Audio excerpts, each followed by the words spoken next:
A special thank you to each of our subscribers who make this channel possible. Here's today's story. In a tense turn of events, Mexico City became the stage for a significant protest against crime, corruption, and impunity, led predominantly by Generation Z activists.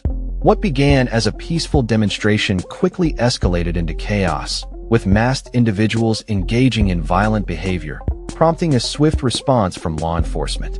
Security Chief Pablo Vazquez confirmed during a press briefing that 20 individuals were arrested on charges of theft and assault, while the city grapples with the aftermath of the unrest. The protests were sparked by the recent assassination of Uruapan Mayor Carlos Manzo, who was murdered during a Day of the Dead celebration on November 1st. His death has ignited outrage among citizens, particularly the younger generation, who are demanding accountability from a government they perceive as corrupt. It's a corrupt narco-government that wants to defend the corrupt and the cartels instead of the people, expressed one protester, encapsulating the frustration felt by many. Earlier in the week, Mayor Claudia Sheinbaum had cast doubt on the legitimacy of the protests, labeling them as inorganic and paid for during her morning press conference. Her comments have fueled further controversy, as many young people feel their voices are being undermined. Despite the violence that erupted, with reports indicating 120 injuries, including 100 police officers, the protest is part of a broader global trend of Gen Z activism. Similar movements have emerged around the world, with young people rallying against systemic issues such as inequality and corruption. Andres Massa, a 29-year-old business consultant, voiced the collective sentiment, stating, "We need more security."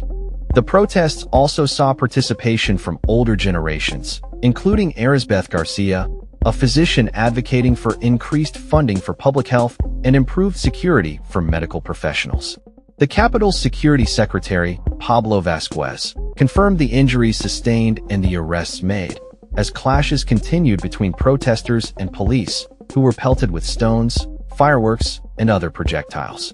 President Claudia Sheinbaum, despite facing criticism, maintains high approval ratings, even amidst a string of high-profile murders, including that of Mayor Manzo. In the lead-up to the protests, Sheinbaum accused right-wing parties of attempting to infiltrate the Gen Z movement, alleging that they were using social media bots to manipulate attendance.